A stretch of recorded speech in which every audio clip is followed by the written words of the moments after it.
The humid Caribbean morning clung to my skin like the whispered fears of my village. Barbados stretched before me in emerald splendor, yet I walked its paths like a ghost among the living. 23 years I had endured their sideways glances, their hastily made crosses, their children pulled away when I passed. Cursed since birth, they said. Bad luck follows her like her shadow. I couldn't blame them entirely. When I was born during the Great Hurricane of 1692, 3 ships were lost. When I turned 16, the sugar crop failed for the first time in a generation. Last month, when I helped deliver Mrs. Thornfield's baby, the child was stillborn despite my gentle hands. My cottage sat at the village's edge, where coconut palms bent toward the restless sea. I lived alone since my grandmother's death, the only person who had ever called me blessing instead of burden. Her weathered hands had taught me to read clouds for storms, weave fishing nets, brew remedies from island herbs.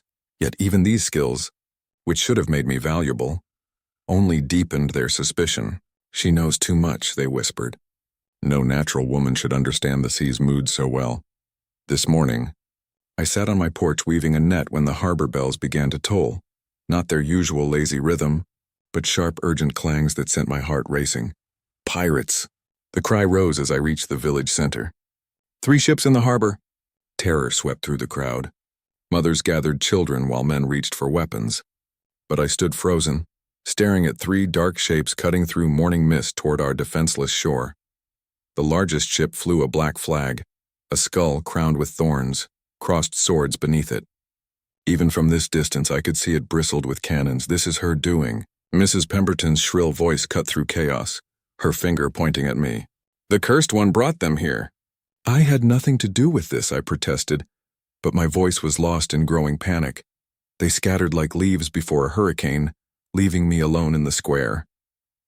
I should have run, should have hidden in the sugarcane fields. Instead, I walked toward the harbor. Something drew me there, not supernatural compulsion, but simple human curiosity mixed with resigned courage that comes from having nothing left to lose. The harbor was eerily quiet except for gentle lapping of waves against the wooden pier. The lead ship was magnificent and terrible, its dark hull gleaming with fresh tar, brass fittings catching morning light like captured stars. But it was their captain who commanded my attention. He stood at the bow like a figure carved from storm clouds, his long black coat billowing in the breeze. Dark hair was tied back from a face that could have been handsome if not for hard lines etched by violence and command. When those eyes found mine, the world shifted. He was looking at me. Not through me, not around me, but directly at me with an intensity that made my breath catch. Then he smiled, and it was like watching lightning crack the sky. Drop anchor, his voice boomed across water deep and commanding. Prepare the boats. Within minutes, 3 longboats hit the water. The captain took the lead boat, standing in the prow like an avenging angel as his crew rowed toward shore. My heart pounded, but still I didn't move. 23 years of being called cursed had taught me that running only delayed the inevitable. The boats scraped against the pier. Pirates leaped onto the dock, their boots thundering on wood, weapons gleaming in Caribbean sun. And still their captain looked only at me. He was taller than I had expected. His coat was fine dark wool despite the heat, silver buttons catching light with each breath. A cutlass hung at his side, but his hands remained empty and relaxed. You didn't run, he said, his voice holding traces of several accents. Why? Where would I go? I replied, surprising myself with how steady I sounded. You have 3 ships. I have 2 feet. He laughed, rich and warm despite the circumstances. Practical. I admire that in a woman. What's your name? He asked. Isabella, I said, then added with bitter honesty, though most call me the cursed one. Something flickered in his dark eyes. Surprise, perhaps, or recognition. Cursed, are you? How fascinating. Tell me, Isabella, who is cursed, are you worth taking? The question hit me like a physical blow. No one had ever suggested I was worth anything. I don't understand. You're not like them, he said, nodding toward the village. They fear you, why? I could have lied, could have tried to seem normal and harmless. Instead, I told him the truth. Because bad things happen around me. Or so they believe. And do you believe it? I considered seriously. I don't know anymore. Sometimes it feels like the world bends strangely when I'm near, but it could just be coincidence and fear making patterns where none exist. He stepped closer, close enough that I could see the small scar above his left eyebrow. "I am Captain Alejandro Valdez," he said formally. "Some call me the Pirate Lord of the Caribbean, and I have never met a woman who interested me as much as you do in this moment." "I'm nobody," I whispered. "Just a village outcast." "No," he said firmly. "You are something much more dangerous than that. You are possibility." Before I could ask what he meant, shouts erupted from the village direction. His men were returning, and from their expressions they had found the townspeople barricaded in the church. "Captain," called his first mate, a grizzled man with arms like tree trunks. "They're hiding like rats. Want us to smoke them out?" Captain Valdez glanced toward the village, then back at me. In his eyes I saw a decision being made. "No," he said slowly. "Leave them be. We have what we came for, sir." The first mate looked confused. "We haven't taken anything yet." Captain Valdez smiled that lightning crack smile again and extended his hand to me. "Haven't we?" I stared at his offered hand, understanding flooding through me. He meant to take me, not as prisoner but as something else entirely. "Why?" I breathed.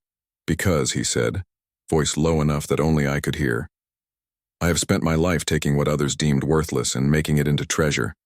And you, Isabella, who is cursed, are the most intriguing mystery I have ever encountered." I looked back at the village where people who had never wanted me now hid in terror. Then I looked at this dangerous stranger offering me something I had never dared dream of. A choice. I placed my hand in his.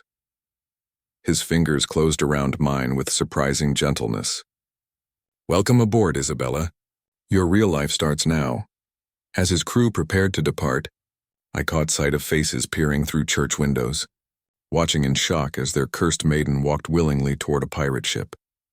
They had no idea that I was about to become something far more dangerous than cursed. I was about to become free. The siren's revenge was magnificent from the deck.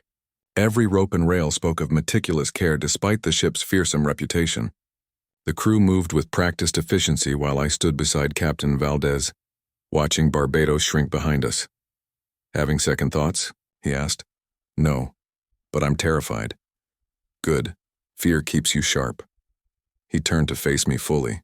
"From the moment you stepped aboard my ship, you became part of my crew. That means you earn your place just like everyone else. I don't know anything about sailing, you'll learn. My quartermaster Diego will show you to quarters and explain the rules."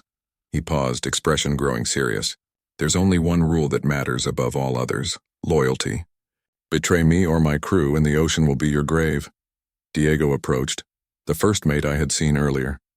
Up close, he was imposing with scars crisscrossing his dark skin and one cloudy eye, but his remaining eye held intelligence and kindness.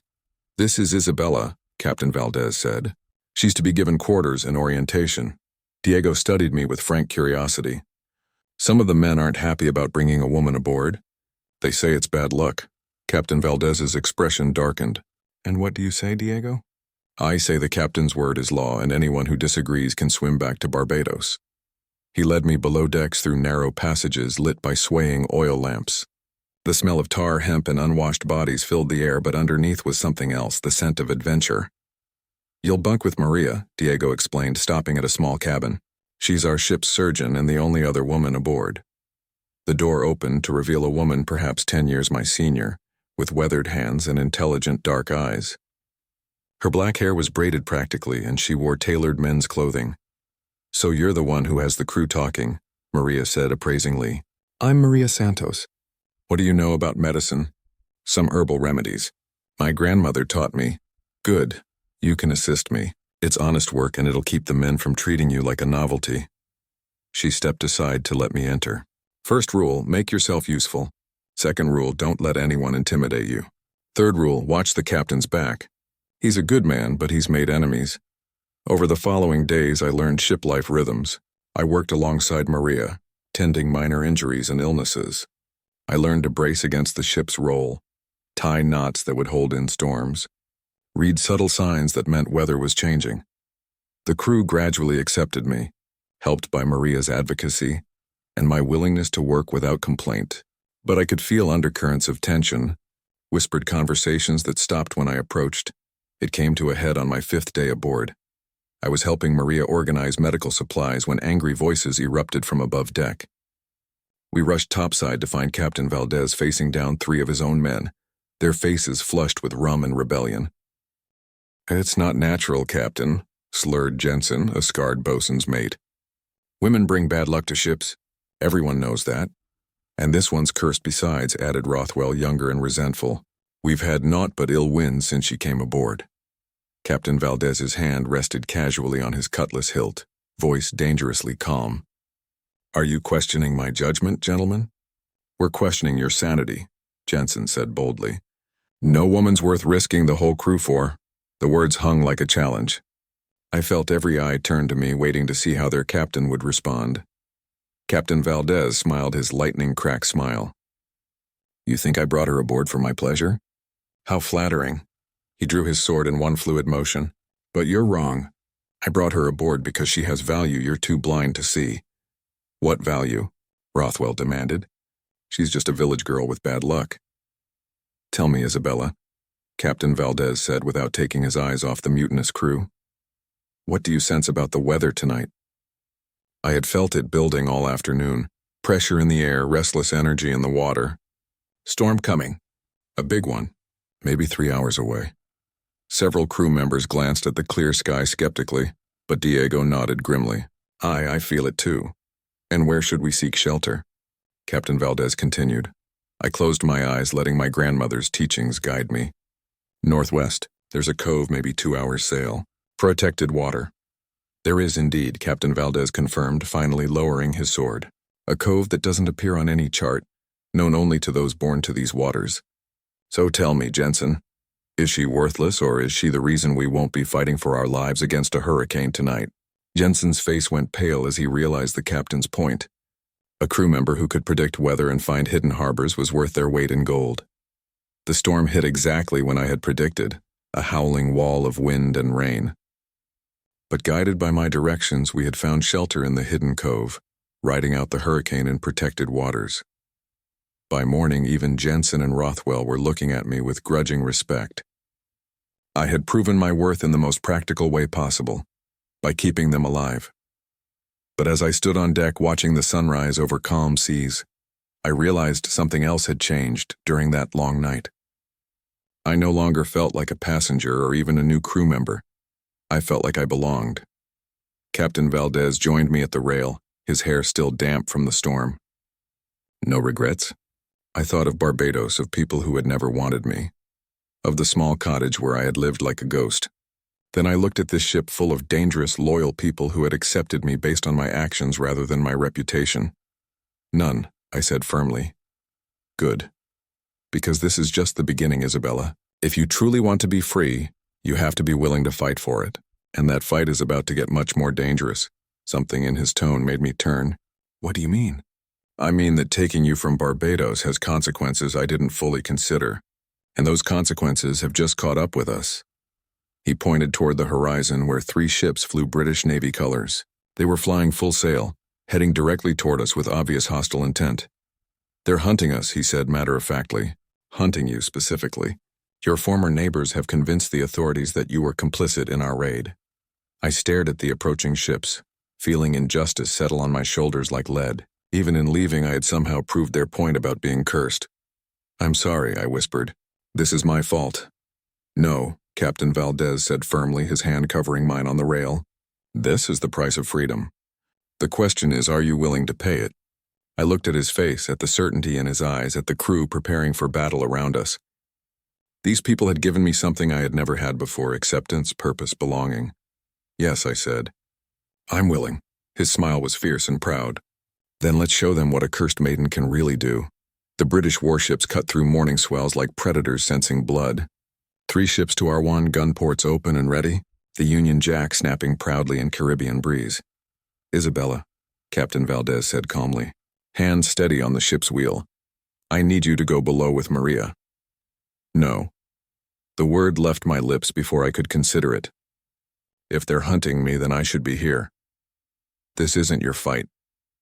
I looked at him, really looked, seeing tension in his jaw, the way his knuckles had gone white gripping the wheel. "Yes, it is. You made it my fight the moment you chose me. Around us, the crew prepared for battle with practiced efficiency. Cannons were loaded and run out, weapons distributed, sand scattered on deck to prevent slipping on blood. HMS Retribution signals us to surrender, called Santos, our lookout. They're demanding we return the stolen woman. Captain Valdez laughed, but there was no humor in it. Stolen? Tell me, Isabella, did I steal you? No, I said firmly, loud enough for the crew to hear. I chose to come. The lead warship was a ship of the line with enough firepower to send us to the bottom in minutes if we fought conventionally. But Captain Valdez hadn't earned his reputation by fighting conventionally. Diego, he called. Remember the Cartagena maneuver? Diego's scarred face split into a grin. Aye, Captain. Bold as brass and twice as dangerous. I watched as our course suddenly changed, the Siren's Revenge turning toward the enemy ships instead of away. It seemed like madness until I began to understand. We're going to try to get between them, I breathed. Force them to choose between hitting us and hitting each other. Clever girl, Captain Valdez murmured approvingly. But it only works if we can get close enough fast enough. The gap closed with terrifying speed. I could see individual sailors on the Retribution's deck now, could hear their officers shouting orders. Now, Captain Valdez roared. The Siren's Revenge responded like a living thing, heeling hard to starboard as we shot between two warships. For one heart-stopping moment, we were surrounded by enemy guns so close I could have thrown a stone onto their decks. Then, our cannons spoke. The world exploded into noise and smoke and splintering wood. Our guns raked the sides of both warships simultaneously, while their return fire was hampered by the risk of hitting their own vessels. But the British captains weren't fools. They began to spread out, denying us the chance to use their formation against them again. Soon we would be facing 3 ships in open water. That's when I felt it, a shift in the wind, a change in the air. Another storm was building, moving fast across the water from the northeast. I could feel it in my bones. Captain, I called urgently. Storm coming from the northeast. Big one, maybe 30 minutes out. He glanced at me, then at the clear sky, then back with sudden understanding. Can you guide us to it? I think so. But why would we want to sail into a storm during a battle? His smile was fierce and wild.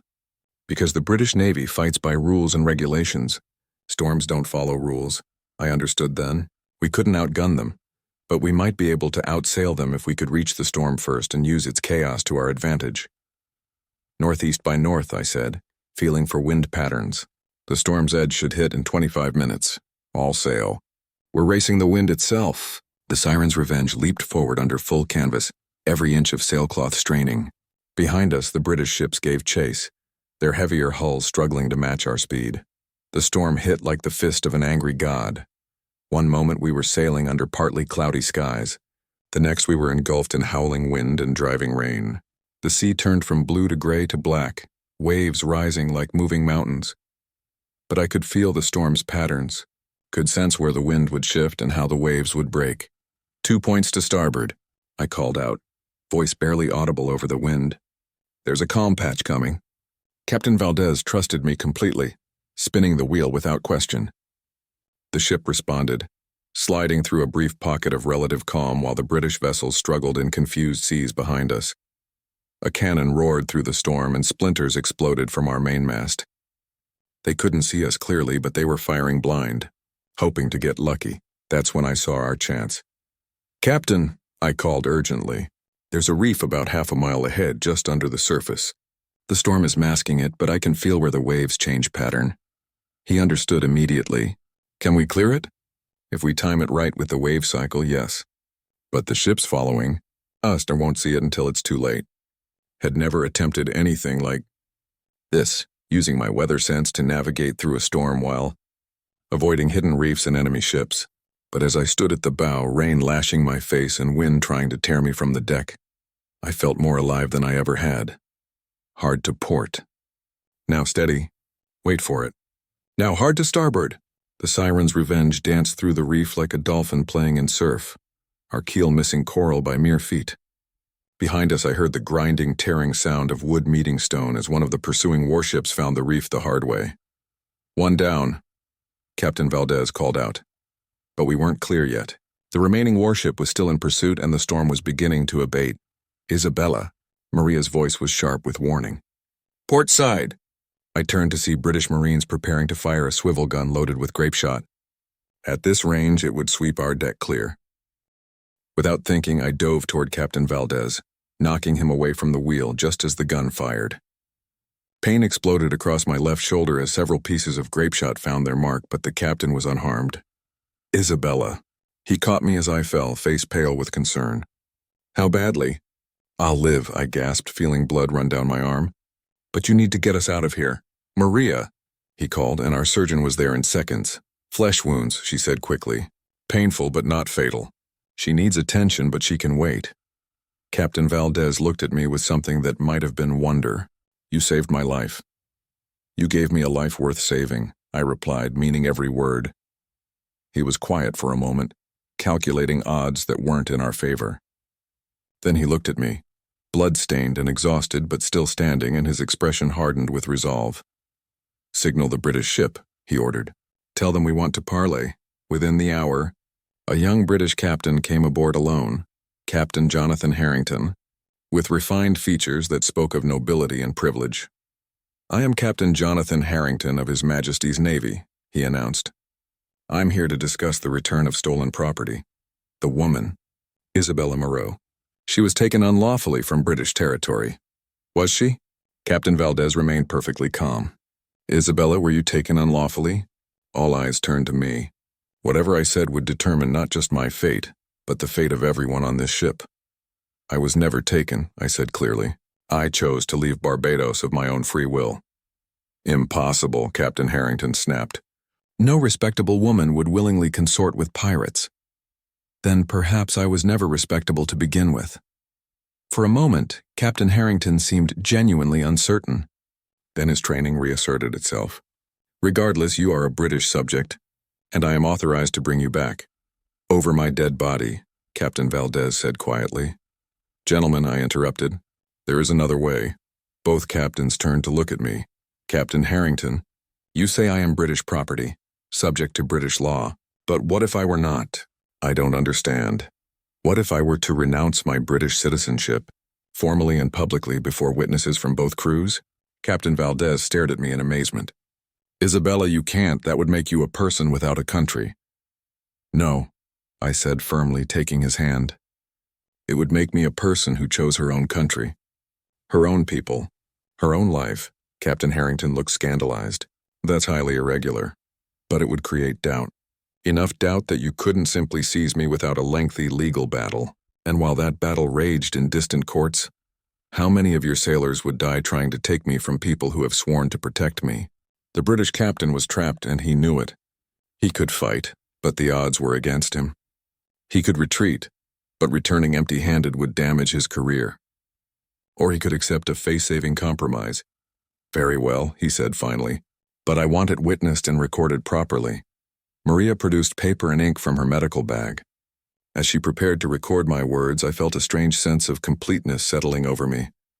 I, Isabella Moreau, I began formally, do hereby renounce all claims to British citizenship and protection. I reject the authority of the British Crown over my person and my choices. I choose instead to make my own way in the world, free from the obligations and protections of any nation. Maria wrote quickly while both crews watched in fascination. When she finished, I signed with a steady hand.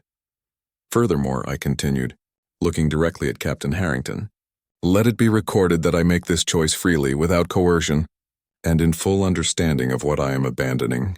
I was not stolen from Barbados, I chose to leave. I was not kidnapped by pirates, I chose to join them. Both captains signed as witnesses. When the ceremony was complete, and strange silence fell over both crews. Well then, Captain Harrington said finally, it appears my mission here is complete. As she is no longer a British subject, I have no authority to compel her return. He climbed back into his boat without another word. Within an hour, all British vessels had disappeared over the horizon, but I was no longer concerned with their debates. I stood at the rail watching the sun set over waters that belonged to no nation, feeling more at peace than I had ever felt. Any regrets? Captain Valdez asked. I considered seriously. Behind us lay everything I had known. Ahead lay uncertainty, danger, and a life without guarantees. None, I said firmly. Though I should probably stop thinking of you as Captain Valdez, shouldn't I? Alejandro, he said softly. Just Alejandro when we're alone. Isabella Valdez, I said experimentally. If you'll have me. He turned to face me fully, hands framing my face with infinite gentleness. Are you proposing to me? I'm proposing to create something new. A partnership between equals built on choice rather than obligation. A pirate wedding, then, witnessed by the sea and stars, bound by loyalty rather than legal documents. Exactly. His kiss tasted of salt air and freedom, of storms weathered and battles won. When we broke apart, the crew was cheering. Maria, Alejandro called out. Break out the rum. We have a wedding to celebrate. As the crew raised their voices in song and celebration, I felt the last chains of my old life fall away. I was no longer the cursed maiden of Barbados, no longer defined by other people's fears. I was Isabella Valdez, pirate and weather reader, free woman of the Caribbean seas. I belonged to no nation but to this ship, this crew, this dangerous and wonderful man who had seen worth where others saw only ruin. The curse had finally been broken, not by magic, but by the simple act of choosing to believe I deserved better. 6 months had passed since I renounced my British citizenship, and the Caribbean had become my true home. I could read wind patterns like scripture now, guide us through storms that would send merchant ships running, predict weather changes days before they arrived. But success came with its own dangers. 3 ships on the horizon, called Santos from the crow's nest, flying Spanish colors, but they're not merchant vessels. Alejandro lowered his spyglass grimly. Men of war. The Spanish crown has finally decided we've become too much of a problem. I felt the familiar tingle that warned of approaching storm systems, but these clouds were made of gunpowder and steel. Are they hunting us specifically? Oh yes. That's the Nuestra Señora de la Venganza in the lead, Admiral Diego Mendoza's flagship. He's been tracking us since we liberated that silver convoy near Cartagena. How long until they intercept us? 2 hours, maybe less. They have the weather gauge and superior numbers. Alejandro's jaw was tight with calculation. We need an edge. I closed my eyes and let my senses expand, feeling for subtle signs my grandmother had taught me to read. There, a shift in the wind, a change in distant cloud color that spoke of opportunity. There's a major storm system building to the southwest, I said. Bigger than anything we've faced together. It should reach us in about 4 hours. After they do, he pointed out. Not necessarily. I opened my eyes, looking at him with growing excitement. What if we don't run from them? What if we run toward the storm? Diego looked skeptical. That's madness, lass. No ship can survive a hurricane deliberately. No ordinary ship, I agreed. But we're not ordinary. We have advantages they don't. Alejandro studied my face, reading the certainty there. What are you thinking? Spanish naval captains fight by the book. They have rules, procedures, formations, but storms don't follow rules and neither do we. I moved to the ship's wheel. If we can reach the storm's edge first, we can use it as a weapon. Explain. The storm has spiral arms, bands of intense wind and rain separated by areas of relative calm. If I can guide us through the calm patches while they get caught in the worst of it. I trailed off, seeing understanding dawn in his eyes. We use the hurricane as our ally, he finished. Brilliant and completely insane. The best plans usually are, Maria called out. I say we try it. All in favor of Isabella's weather magic saving our necks again? Alejandro asked the crew. The response was unanimous. Grins, cheers, and calls of aye. Then it settled. All hands prepare for storm sailing. The crew sprang into action, but I remained at the wheel, feeling for the precise moment to change course. The Spanish ships were closing fast, their superior size giving them confidence. They had no idea they were chasing us directly into nature's most powerful weapon. Isabella, Alejandro said quietly. Are you certain about this? If you're wrong, then we all die together, I finished calmly. But I'm not wrong, Alejandro. I can feel it in my bones. This storm is going to be legendary, and we're going to ride it like a wild horse. He laughed, the sound filled with equal parts terror and exhilaration. When I found you on that dock in Barbados, I had no idea I was recruiting a force of nature. You didn't recruit me, I corrected. You freed me. There's a difference. The Spanish ships had closed to cannon range, their guns running out. Admiral Mendoza was no fool. He knew better than to let us reach whatever sanctuary we were running toward. Warning shot across our bow. Santos called down. They're demanding we surrender. Signal back that we decline, Alejandro replied cheerfully, and prepare to come about on my mark. I could feel the storm's edge now, a wall of wind and rain racing toward us across open water. The Spanish captains probably sensed it too, but they were thinking like naval officers. Storms were obstacles to be avoided, not weapons to be wielded. Now! I called out, spinning the wheel hard to port. The Siren's Revenge heeled over sharply, her sails catching the freshening wind as we turned directly toward the approaching storm. Behind us, I heard the thunder of Spanish cannons as they realized we weren't going to make this easy. The wind began to pick up, and I felt the familiar electric tingle that preceded a major weather event.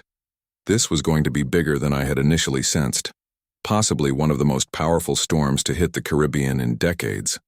All hands, prepare for hurricane conditions, I shouted over the rising wind. The first raindrops hit like bullets, and within minutes we were engulfed in a wall of wind and water that turned the world gray and wild.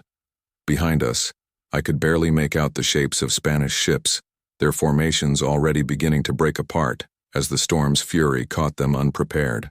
Where do we go? Alejandro called, voice barely audible over howling wind. I closed my eyes and let instinct guide me, feeling for the eye of the storm.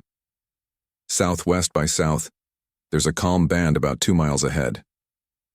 For the next hour, we rode, the hurricane-like dolphins playing in surf, sliding through pockets of relative calm while the storm raged around us.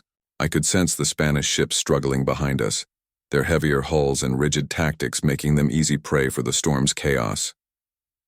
When we finally emerged into the eye of the hurricane, a circular area of eerie calm surrounded by towering walls of cloud, we were alone on waters smooth as glass. Where are they? Diego asked, scanning the storm walls. I opened my senses, feeling for the other ships through the chaos. One is trying to ride out the storm about 5 miles northeast.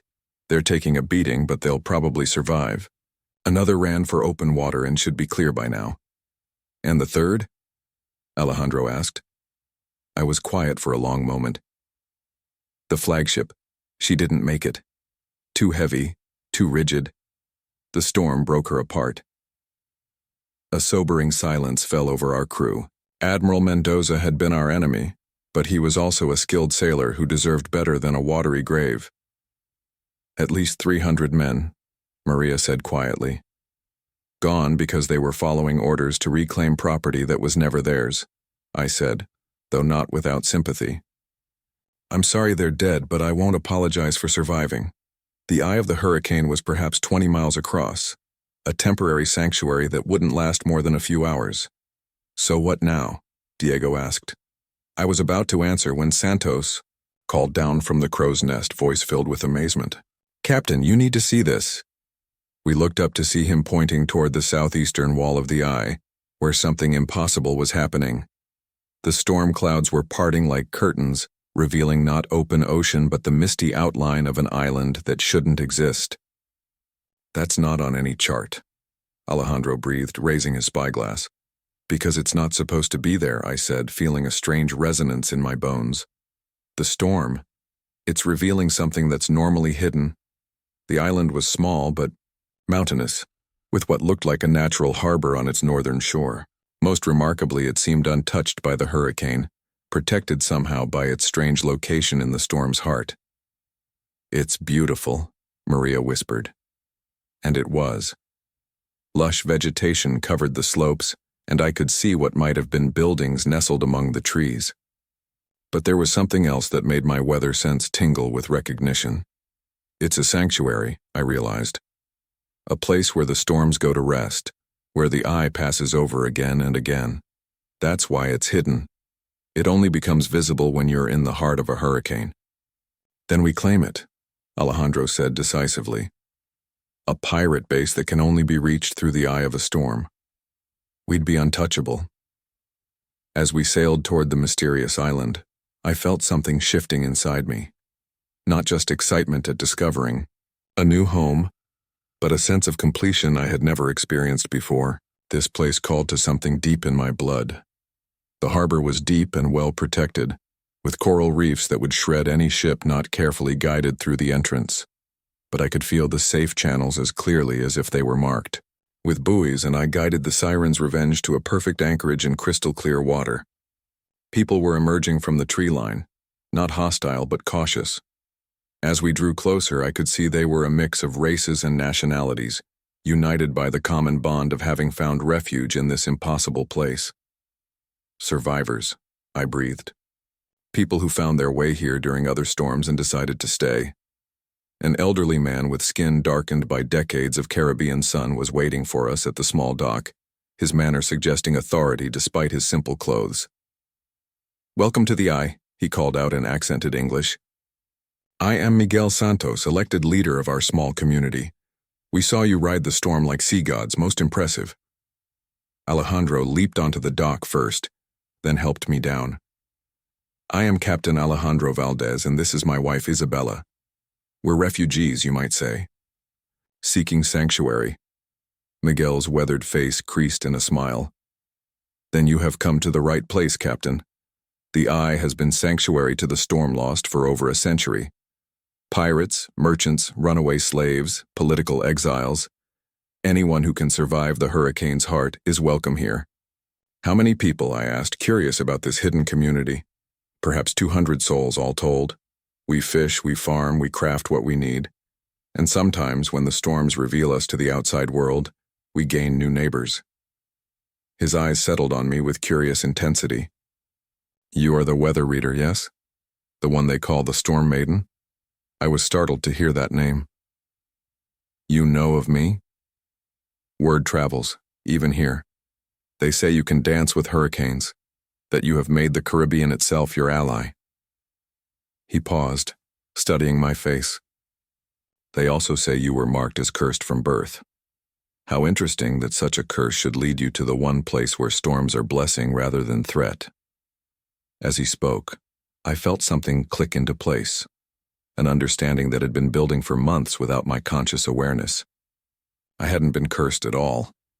I had been gifted with an affinity for the sea's wildest moods, but gift and curse often looked the same to people who didn't understand them. "Miguel," I said slowly, "how long has this island existed?" "No one knows for certain. The oldest stories speak of it being here when the first Spanish ships arrived, but it has always been sanctuary for those who could reach it." He paused meaningfully. "And it has always called to those with the gift of weather sight." "Called to them how?" "Through dreams, intuitions, the feeling that somewhere in the storm's heart lay safety rather than destruction. Your grandmother now, she would have understood." I stared at him in shock. "You knew my grandmother?" "Not personally, but I knew of her. Rosa Moreau, they called her, the weather witch of Martinique. She could predict storms 3 days out, guide ships through impassable waters. But she chose to stay on Martinique, to use her gifts in service of a community that feared her." His eyes were kind but knowing. "You made a different choice." "I chose freedom," I said simply. "Yes, and in choosing freedom, you found your way home." As the sun began to set over our impossible sanctuary, I stood on the beach watching my crew, my family, exploring their new home. They moved with the relaxed confidence of people who had finally found a place where they belonged completely. Alejandro approached, his arm slipping around my waist from behind. "What are you thinking about?" "About curses and gifts, and how they're sometimes the same thing seen from different angles." I leaned back against his chest. "About how the thing that made me an outcast in one place made me invaluable in another, and about how sometimes the greatest storms in our lives aren't disasters at all. They're just the universe's way of blowing us toward where we're supposed to be." He kissed the side of my neck, and I shivered despite the warm air. "Any regrets about riding this particular storm?" I considered the question as I had so many times before, thinking of the quiet life I could have lived, the safety I had given up, the security I had traded for uncertainty and adventure. "Not one," I said firmly. "Though I should warn you, I can feel another storm building, a big one, maybe a week out." "Good," he murmured against my ear. "The Siren's Revenge needs to earn her keep, and I have a feeling this island needs defenders more than it needs guests." I smiled, already feeling the familiar tingle of approaching weather in my bones. Then let's give them something to really talk about. After all, we have a reputation to maintain. What reputation is that? The pirate lord and his storm maiden, who ride hurricanes like other people ride horses and turn the Caribbean's fury into their greatest weapon. He laughed, the sound rich and warm and full of promise. I can think of worse reputations to have. As we stood together on that impossible beach, surrounded by people who understood that sanctuary sometimes looked like the most dangerous place in the world, I felt the last ghost of my old fears fade away. I was no longer the cursed maiden of Barbados, no longer the outcast whose very presence seemed to invite disaster. I was Isabella Valdez, storm rider and weather witch, free woman of the Caribbean seas. I had found my people, my purpose, and my place in a world that had once seemed determined to reject me. The curse had become a crown, and I wore it with fierce pride. And when the next storm came, as it inevitably would, we would be ready to dance with it, to ride it, to turn its fury into our freedom once again. Because that's what we did. That's who we were. And that's who we would always be, as long as the storms kept coming and the sea kept calling our names.